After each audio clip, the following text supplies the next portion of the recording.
I was shown into the attic chamber by a grave, intelligent-looking man with quiet clothes and an iron grey beard, who spoke to me in this fashion. Yes, he lived here, but I don't advise your doing anything. Your curiosity makes you irresponsible.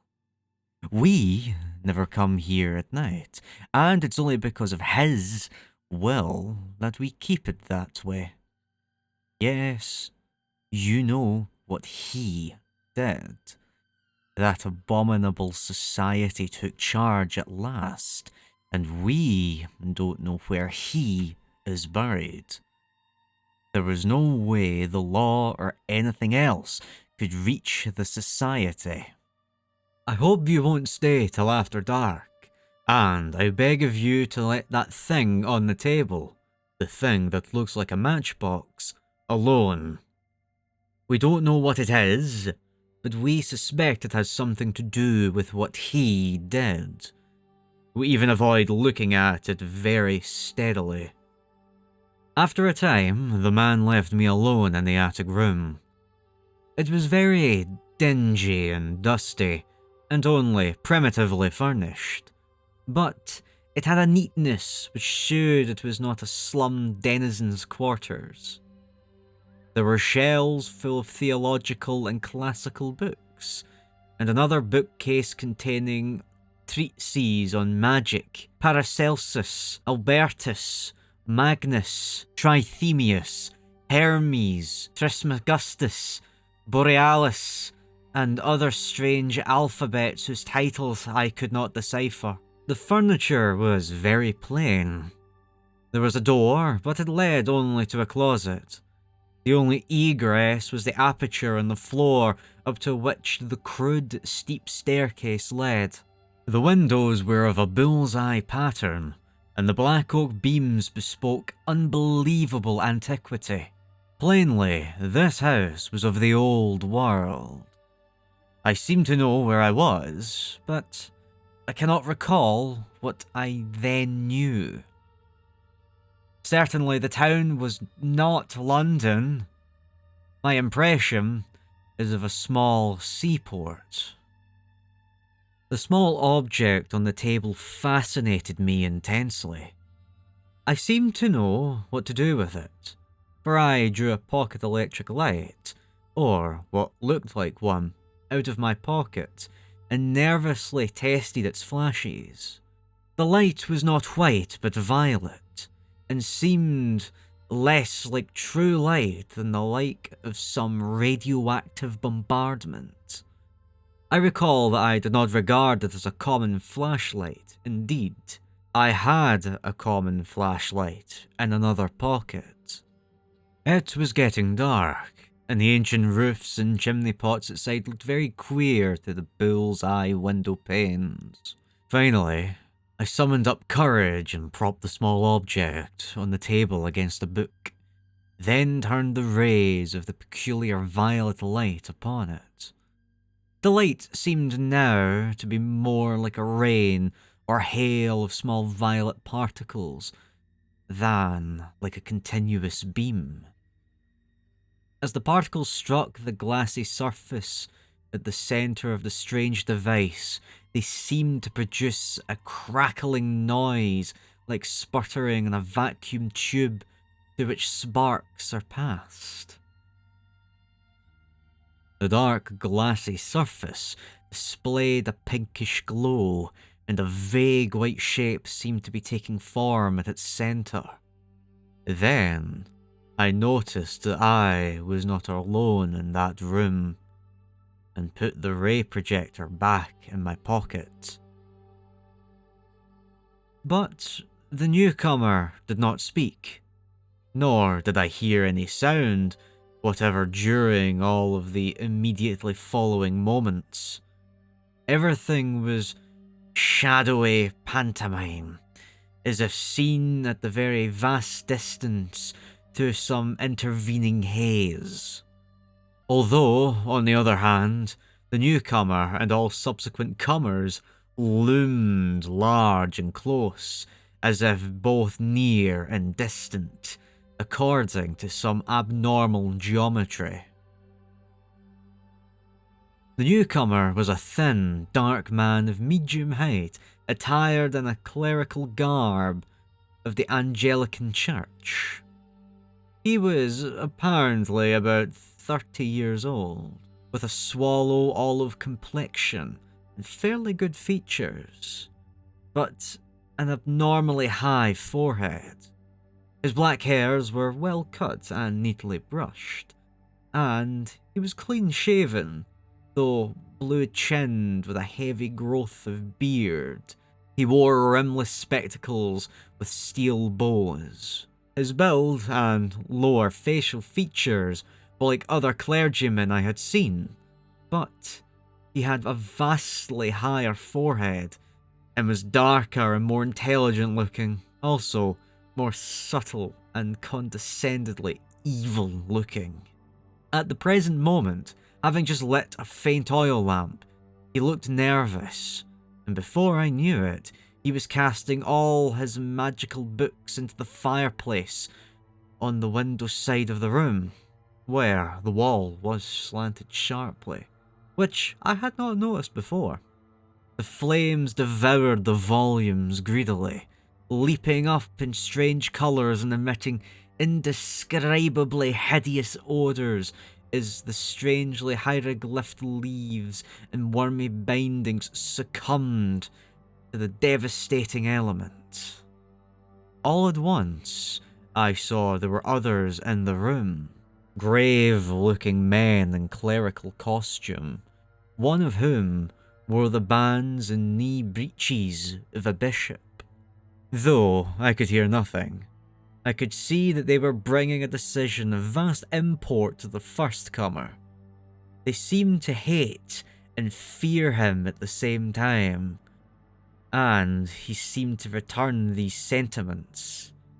His face set itself into a grim expression, but I could see his right hand shaking as he tried to grip the back of a chair. The bishop pointed to an empty case and to the fireplace, where the flames had died down amidst a charred, non-committal mass, and seemed filled with a peculiar loathing. The first comer then gave a wiry smile and reached out his left hand towards a small object on the table. Everyone then seemed frightened. The procession of clerics began filing down the steep stairs to the trap door in the floor, turning and making menacing gestures as they left. The bishop was the last to go. The first comer now went to a cupboard on the inner side of the room and extracted a coil of rope. Mounting a chair, he attached one end of the rope to a hook in a great exposed central beam of black oak, and began making a noose with the other end. Realizing he was about to hang himself, I started forward to dissuade or save him. He saw me and ceased his preparations, looking at me with a kind of triumph which puzzled and disturbed me. He slowly stepped down from the chair and began gliding toward me with a positively wolfish grin on his dark, thin-lipped face. I felt somehow in deadly peril and drew out the peculiar ray projector as a weapon of defense. Why I thought it could help me, I do not know. I turned it on, full in his face, and saw the swallow of features glow first with violet and then with a pinkish light. His expression of wolfish exultation began to be crowded aside by a look of profound fear, which did not, however, wholly displace the exultation. He stopped in his tracks, then, flailing his arms wildly in the air, began to stagger backward. I saw he was edging toward the open stairwell on the floor and tried to shout a warning, But he did not hear me. In another instant, he had lurched backwards through the opening and was lost to view. I found difficulty in moving toward the stairwell, but when I did get there, I found no crushed body on the floor below. Instead, there was a clatter of people coming up with lanterns, for the spell of the phantasmal silence had broken, and I once more heard sounds and saw figures as normally, tri-dimensional. Something had evidently drawn a crowd to this place. Had there been a noise that I had not heard?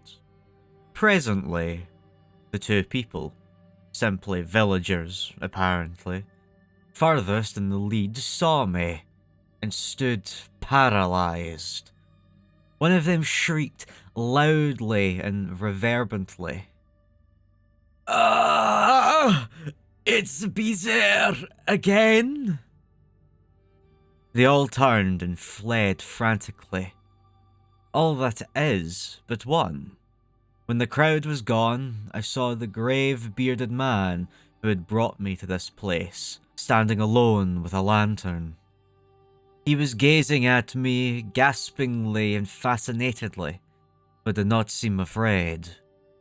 Then he began to ascend the stairs and joined me in the attic. He spoke. "So you didn't let it alone." "I'm sorry.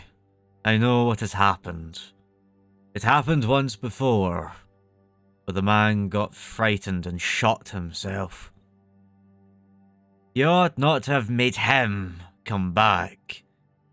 You know what he wants. But you mustn't get frightened like the other man he got. Something very strange and terrible has happened to you. But it didn't get far enough to hurt your mind and personality.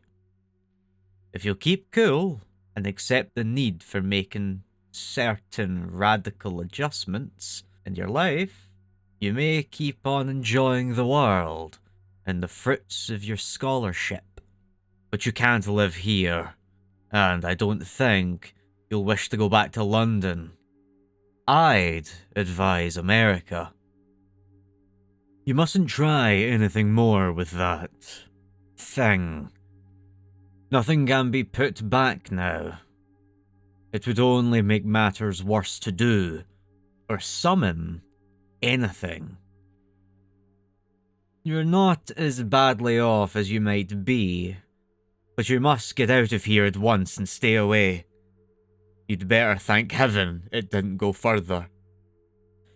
I'm going to prepare you as bluntly as I can. There's been a certain change in your personal appearance.